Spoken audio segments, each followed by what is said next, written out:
उसका संकल्प, क्योंकि जीना इसी का नाम है।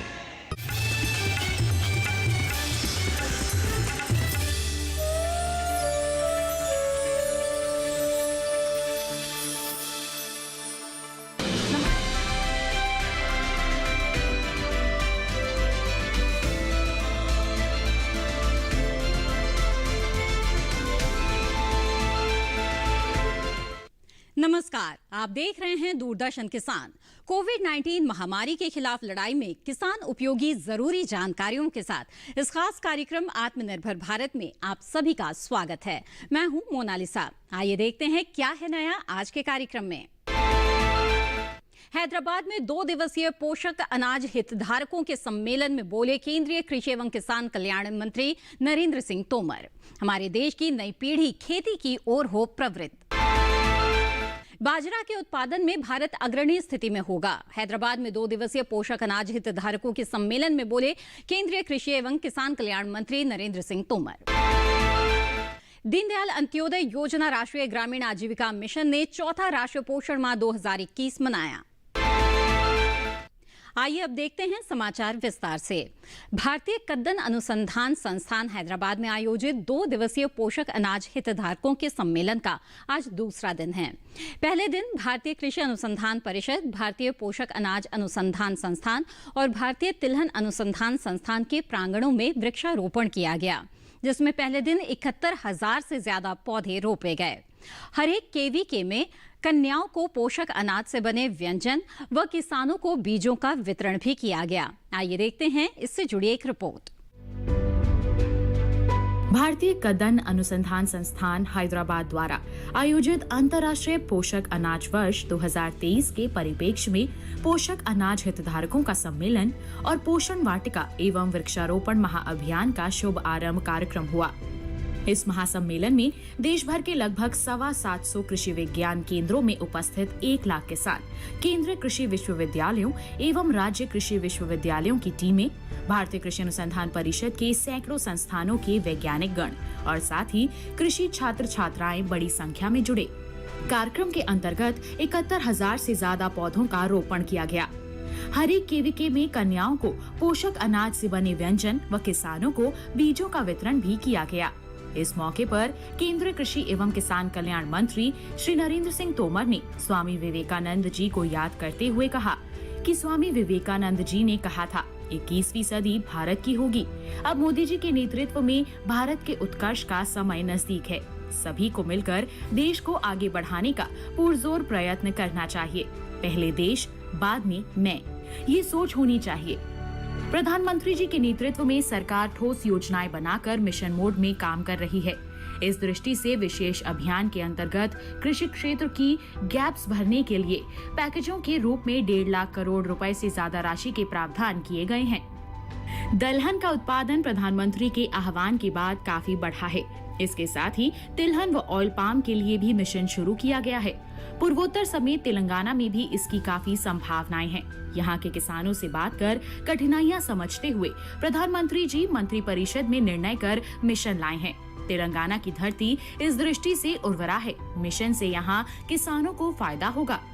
कृषि मंत्री ने आगे कहा कि नई पीढ़ी खेती की ओर प्रवृत्त हो, खेतों में सुविधाएं बढ़ें, किसानों को अपनी कृषि उपज बेचने के लिए देश भर में खुला बाजार मिले, कॉन्ट्रैक्ट फार्मिंग के माध्यम से वो महंगी फसलों की ओर आकर्षित हों और टेक्नोलॉजी से भी जुड़ सकें।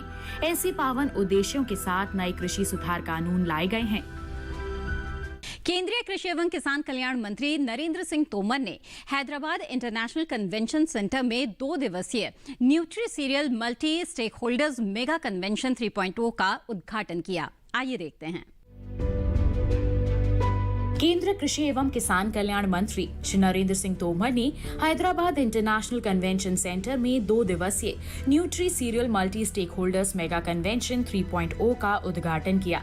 साथ ही देश में प्राचीन काल से ही बाजरा के बहुतायत में इस्तेमाल होने की याद दिलाते हुए कृषि मंत्री नरेंद्र सिंह तोमर ने वर्तमान पीढ़ी से बाजरा जैसे पोषक अनाजों के महत्व को समझने और इसे अपनी दैनिक खुराक में शामिल करने का अनुरोध किया। श्री नरेंद्र सिंह तोमर ने आगे कहा कि नई पीढ़ी को कृषि में निवेश को प्रोत्साहित करने और फसलों के लिए लाभदायक उपज सुनिश्चित करने के लिए नए कृषि कानून बनाए गए हैं। श्री नरेंद्र सिंह तोमर और अन्य गणमान्य लोगों ने बाजरा के फूड स्टॉलों का जायजा लिया। कदन्न उच्च पोषक गुण वाली अनाज फसलें हैं और इन्हें छोटी बीज वाली घासों के रूप में वर्गीकृत किया जाता है। कदन्न के प्रमुख किस्मों में ज्वार, बाजरा, रागी, छोटी कदन्न, कंगनी, बांडियाड़ बाजरा, कोदो बाजरा तथा अन्य शामिल हैं। हाल ही में संयुक्त राष्ट्र आम परिषद ने कदन्न के स्वास्थ्य लाभों तथा वैश्विक रूप से बदलती जलवायुगत स्थितियों के तहत उनकी उपयुक्तता को बढ़ावा देने के लिए 2023 को अंतर्राष्ट्रीय कदन्न वर्ष के रूप में मनाने के लिए एक प्रस्ताव पारित किया है। ICAR-IIMR लगातार समस्त कदन्न मूल्य श्रृंखला के साथ काम करता रहा है। कई परियोजनाओं के माध्यम से ICAR-IIMR ने इन उपेक्षित फसलों के लिए मूल्य श्रृंखला का निर्माण करने तथा इस प्रकार देश में पोषण संबंधी सुरक्षा के लिए कदन्न को पुनर्जीवित करने के लिए कई युक्तियों का संचालन किया है। कदन्न तथा कदन्न उत्पादों के निर्यात के बढ़ने की संभावना तथा सरकार द्वारा कदन्न क्षेत्र के विकास के लिए दिए जा रहे फोकस पर विचार करते हुए एपीडा कदन्न तथा कदन्न उत्पादों के संवर्धन के लिए ICAR-IIMR तथा राष्ट्रीय पोषण संस्थान CFTRI और FPO जैसे अन्य हितधारकों के साथ एक दीर्घ अवधि रणनीति का निर्माण करता रहा है। भारत में करीब 70 लाख हेक्टेयर में बाजरे की खेती होती है। इस साल अभी तक लगभग 63 लाख हेक्टेयर पर इसकी बुआई हो चुकी है।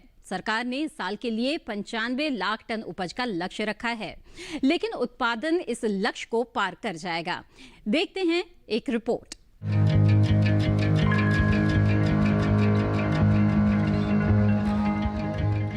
बाजरे की खेती देश के शुष्क और अर्ध शुष्क इलाकों में खरीफ के दौरान होती है। ये कम लागत और बिना सिंचाई वाली फसल मानी जाती है। भारत में बाजरे की दो तरह की किस्में होती हैं, एक तो संकुल बाजरा, दूसरा संकर बाजरा। संकुल बाजरे की पैदावार 18 से 22 क्विंटल प्रति हेक्टेयर, जबकि संकर बाजरे की पैदावार 25 से 30 क्विंटल प्रति हेक्टेयर होती है। हमारे देश में बाजरे की सबसे ज्यादा खेती राजस्थान में की जाती है। 50% रकबा और 1/3 उत्पादन अकेले राजस्थान में ही होता है। इसके अलावा महाराष्ट्र, गुजरात, हरियाणा और उत्तर प्रदेश में भी इसकी अच्छी खासी बुआई की जाती है। कर्नाटक और तमिलनाडु में भी इसे बोया जाता है। कृषि मंत्रालय की ओर से जारी चौथे अग्रिम अनुमान के अनुसार इस साल 1 करोड़ 8 लाख टन बाजरे की उपज हो सकती है। ज्वार की तरह ही बाजरा भी हरे चारे और दाने के लिए उगाया जाता है। इसका अनाज बहुत ज्यादा पौष्टिक होता है और कुपोषण से लड़ने में इसे बहुत कारगर माना गया है। इसका इस्तेमाल मुर्गियों के दाने के रूप में भी किया जाता है। जिन किसानों को बाजरे की उन्नत संकर किस्म बोए हुए 25 से 30 दिन हो चुके हैं, वो नाइट्रोजन की बाकी आधी मात्रा डाल लें। इस मौसम में अर्गट रोग लग सकता है। इस रोग में दाने के स्थान पर भूरे काले रंग की गांठें बन जाती हैं। इस बीमारी की रोकथाम के लिए वैज्ञानिक सलाह से उचित दवा का इस्तेमाल करें। इसके अलावा बाजरे को हरित बाली रोग भी लग सकता है। ये फफूंदी से पैदा होने वाली बीमारी है, जिसमें पत्तियों का रंग पीला पड़ जाता है और पौधों की बढ़वार रुक जाती है। सुबह के समय पत्तियों की निचली सतह पर सफेद पाउडर जैसा पदार्थ दिखाई देता है। ये बीमारी खासतौर से बालियां आने पर हमला करती है। इसमें बालियों पर दानों की जगह छोटी छोटी हरी पत्तियां उगाती हैं। खेत में रोगग्रस्त पौधों को समय समय पर उखाड़कर नष्ट कर देना चाहिए। बाजरे में मिज कीट का भी खतरा है। ये कीट भी बाली बनते समय लगता है। इसके साथ साथ पत्तियों पर खाने वाले कीटों का असर भी दिखाई दे तो 3% फोरेट को 25 किलो प्रति हेक्टेयर की दर से छिड़कना चाहिए। दीमक और सफेद लट फसल की जड़ को ज्यादा नुकसान पहुंचाते हैं। ये पौधों की जड़ों को काट देते हैं, जिससे पौधा सूखकर नष्ट हो जाता है। इसके अलावा बाजरे में टिड्डियों का हमला भी देखा गया है।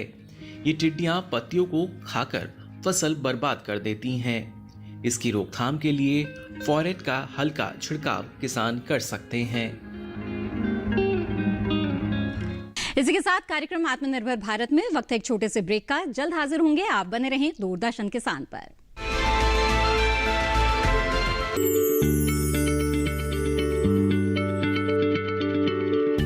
क्या आप किसी बीमारी से परेशान हैं? चाहते हैं डॉक्टर की सलाह? तो हम हैं आपके साथ। बताएंगे आपको जीने की राह। समस्याएं आपकी, समाधान देश के मशहूर विशेषज्ञों के। घर बैठे बात करें देश के जाने माने डॉक्टरों से। हमारे लाइव प्रोग्राम स्वस्थ किसान में हर शनिवार शाम 6 बजे से 7 बजे तक। ब्रेक के बाद आप सभी का फिर से स्वागत है। आप देख रहे हैं कार्यक्रम आत्मनिर्भर भारत। महिलाएं हर क्षेत्र में आगे बढ़ रही हैं। कृषि से तो उनका सदियों पुराना नाता है। अब शोध में भी ये अपनी उपस्थिति पूरी शिद्दत के साथ दर्ज करा रही हैं। आइए देखते हैं इससे जुड़ी एक रिपोर्ट।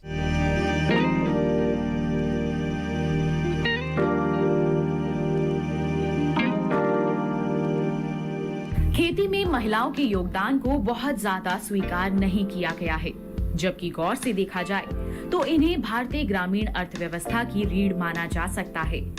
पूरी दुनिया की बात करें तो खेती हर कार्यबल में इनकी हिस्सेदारी 43% तक बैठती है, जबकि भारत में जितनी भी कामकाजी महिलाएं हैं उनमें से 80% खेती से जुड़ी हैं। इनमें से भी 33% खेतीहर मजदूर हैं, जबकि 48% स्वरोजगार किसान। 13% महिला किसानों के पास खुद की जमीन भी है। पिछले 2 दशकों के दौरान खेतों में महिलाओं का काम और अहमियत बढ़ रही है और अब उनकी मेहनत को सराहा भी जा रहा है। अंतर्राष्ट्रीय खाद्य नीति अनुसंधान संस्थान का कहना है कि कृषि शोध और अनुसंधान के क्षेत्र में भी महिलाएं अब पीछे नहीं हैं। हमारे देश में ही कृषि अनुसंधान के क्षेत्र में 33% के करीब महिलाएं हैं। इसके अलावा पिछले 2 दशकों के दौरान दक्षिण एशियाई देशों में ये भागीदारी और मजबूत हुई है। इस दौरान शोध और अनुसंधान के क्षेत्र में महिलाओं की संख्या में 12 से 24% का इजाफा दर्ज किया गया है। हमारे देश में महिलाएं अब धड़ल्ले से कृषि में BSc, MSc और PhD कर रही हैं। यही वजह है कि कृषि के क्षेत्र में महिला कर्मचारियों और वैज्ञानिकों की संख्या में भी बढ़ोतरी दर्ज की गई है। इससे पुरुष और महिला वैज्ञानिकों के बीच संख्या का फासला कम हुआ है। 86 देशों में कराए गए अध्ययनों में ये बात भी सामने आई है कि पुरुषों के मुकाबले महिला शोधकर्ताओं की औसत आयु कम थी। भारतीय कृषि अनुसंधान संस्थान में बहुत सी महिला वैज्ञानिक काम कर रही हैं।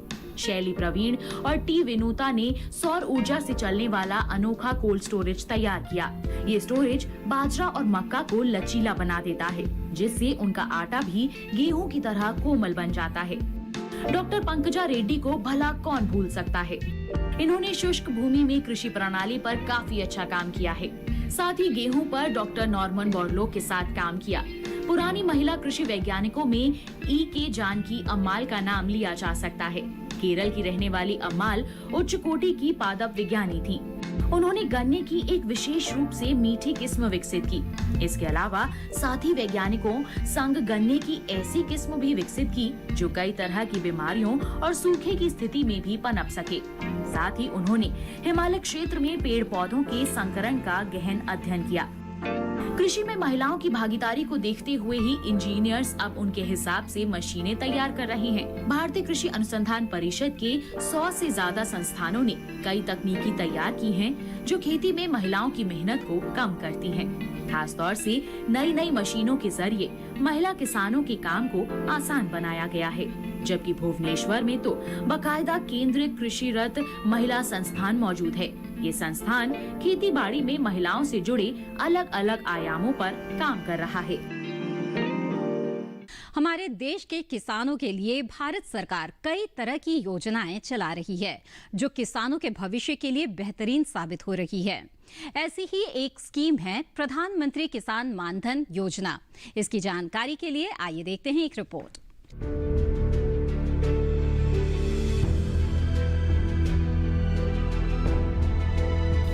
प्रधानमंत्री किसान मानधन योजना बुढ़ापे का सहारा।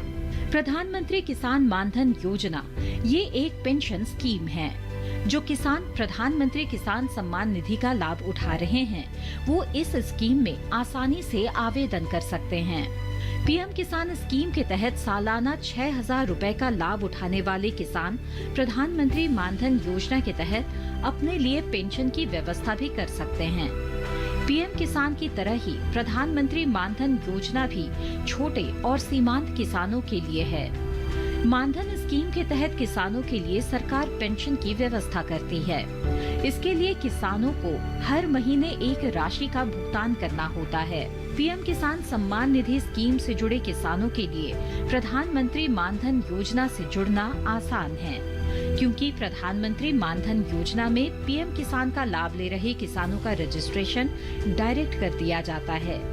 इसमें जुड़ने के लिए किसानों को किसी भी तरह के दस्तावेज देने की जरूरत नहीं है। प्रधानमंत्री मानधन योजना के तहत 60 वर्ष की उम्र के बाद किसानों को हर महीने पेंशन के रूप में 3,000 रुपए मिलेंगे। देश के छोटे और सीमांत किसान इसमें निवेश कर सकते हैं। निवेश करने वाले लाभार्थियों की आयु 18 से 40 साल होनी चाहिए। 2 हेक्टेयर या इससे कम कृषि योग्य भूमि वाले किसान ही इस स्कीम के तहत निवेश कर सकते हैं। अगर लाभार्थी की किसी कारणवश मौत हो जाती है, तो स्कीम के तहत मिलने वाली पेंशन लाभार्थी की पत्नी को मिलेगी।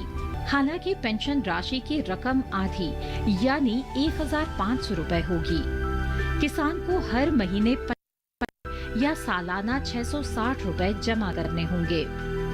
इसके बाद वो 60 साल की उम्र के बाद 3,000 रुपए की पेंशन का लाभ ले सकता है। इसी के साथ समय है एक और छोटे से ब्रेक का। हम जल्द हाजिर होंगे। आप बने रहें दूरदर्शन किसान पर। कोरोना वायरस के खतरे से बचते हुए फसल की कटाई, बिक्री, खरीद, नई फसल की जुताई और बुआई सुरक्षित हो सकती है अगर हम लगातार हाथों को साबुन और साफ पानी से नियमित अंतराल पर धोते रहें। नाक, मुंह को मास्क, गमछे या कपड़े से ढक कर रखें। आंख, कान, नाक, मुंह न छुएं। आपस में 2 गज की दूरी बनाए रखें।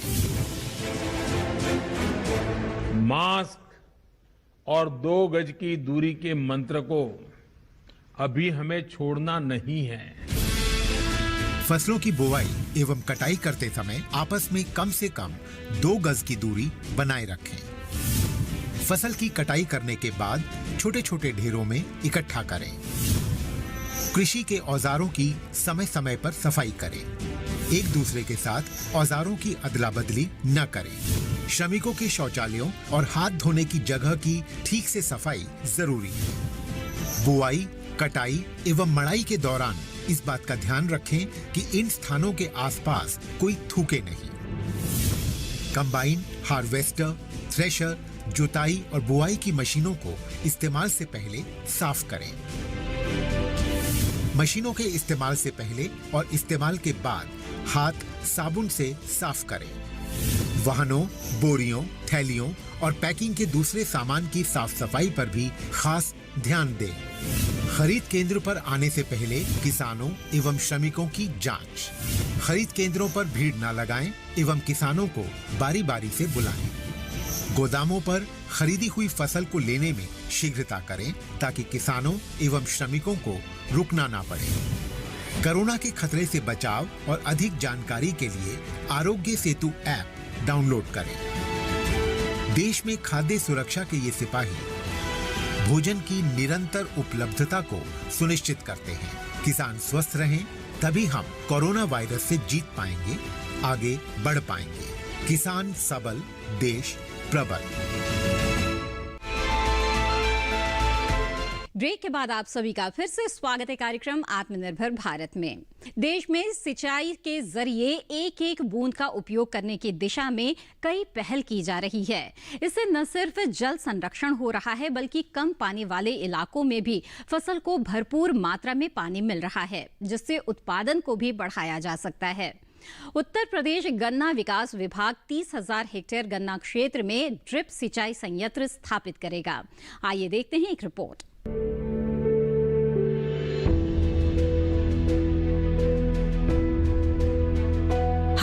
जीवन में पानी का पहला रिश्ता खेती बाड़ी से रहा है और आज भी है। हमारी धरती से जल का स्तर लगातार नीचे जा रहा है। जल संकट से निपटने के लिए ज्यादातर देश उचित कार्य कर रहे हैं। हमारे प्रधानमंत्री नरेंद्र मोदी भी किसानों को जल का महत्व बता चुके हैं और किसानों से खेती बाड़ी में जल की बर्बादी को रोकने के उचित प्रयास करने का आग्रह कर चुके हैं।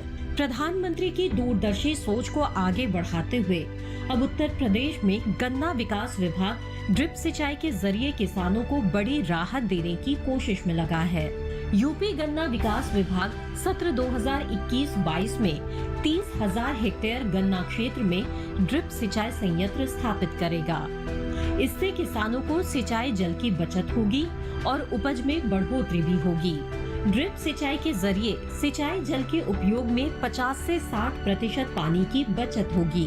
कोरोना काल में चीनी मिलों का संचालन हो या फिर गन्ना किसानों को समय पर भुगतान, प्रदेश सरकार किसानों को सहूलियत देने के साथ उनकी आमदनी बढ़ाने का काम कर रही है।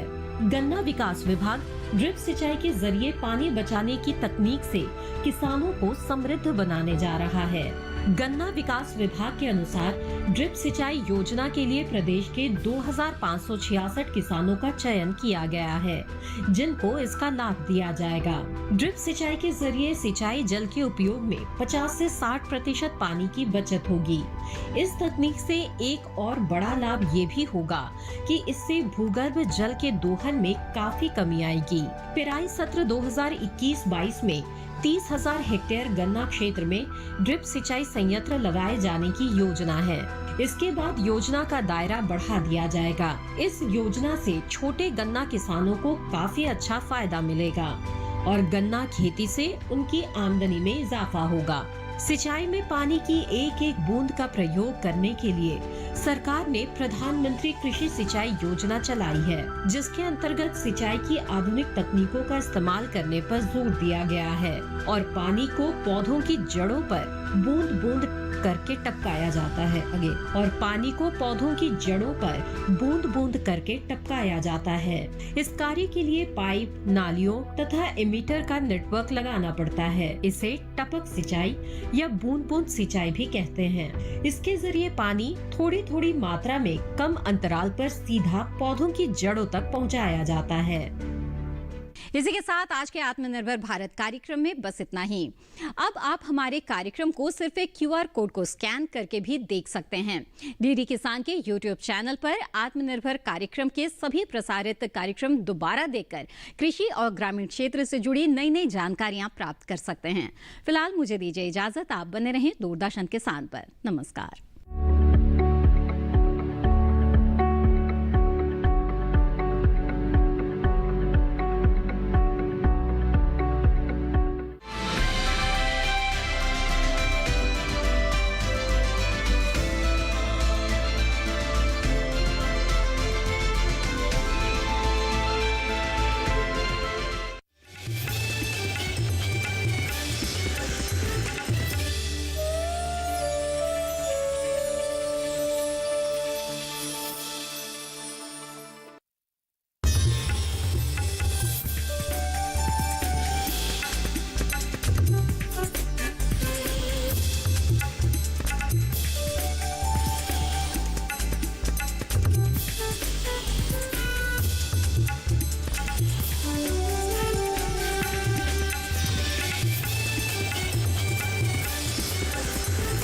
डीडी किसान, बदलते भारत की शान।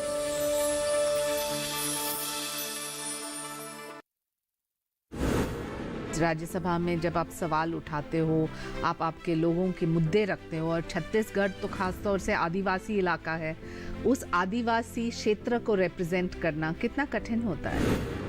साइना जी, मैं जमीन से जुड़ी हुई कार्य करता हूँ जी, फील्ड में रहती हूँ। मुझे कभी ये गुरूर नहीं रहा कि मैं राज्यसभा की सदस्य हूँ।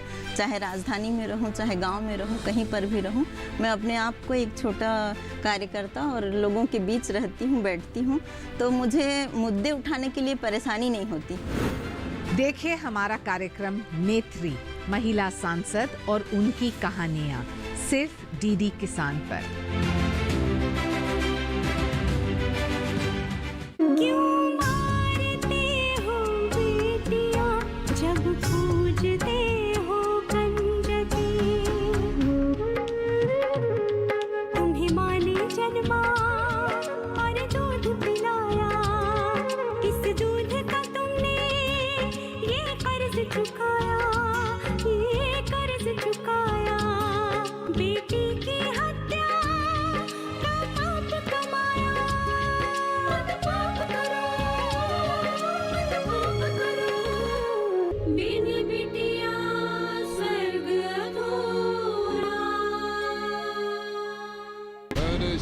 राजतंत्र को समाप्त करने के लिए योजना बनाई थी शाम्बुकी। तो योजना सफल हुई अथवा नहीं।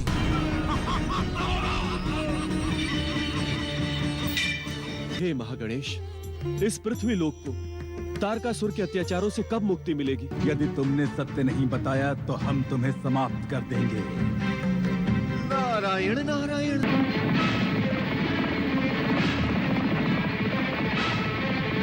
सर्वशक्तिमान परम देव श्री महागणेश के प्रति निंदात्मक वचन कहकर अपने सर्वनाश को निमंत्रण ना दो दीदी।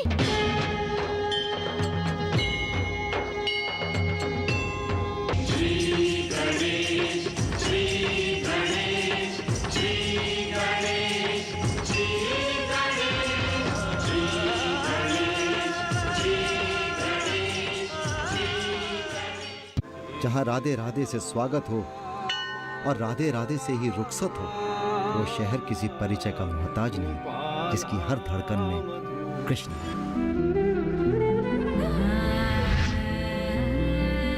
इस कड़ी में भगवान कृष्ण की सबसे चहेती नदी यमुना के विश्राम घाट की बताऊंगा पौराणिक कथाएं। मथुरा के मशहूर पेड़ों का जानूंगा राज, जाऊंगा कृष्ण की रासलीला जानने निधि वन।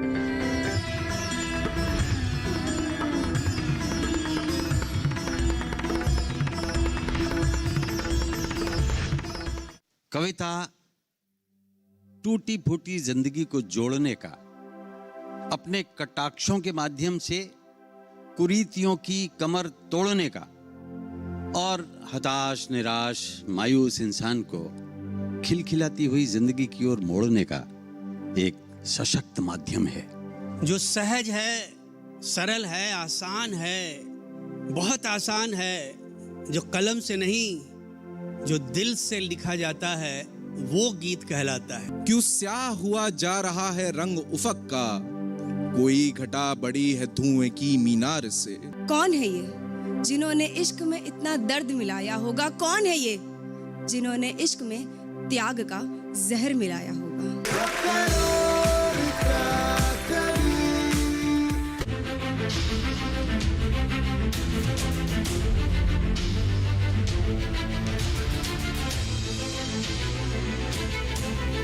मन की बात। माननीय प्रधानमंत्री श्री नरेंद्र मोदी भारत की जनता से साझा करेंगे अपने मन की बात रविवार 26 सितंबर सुबह 11 बजे।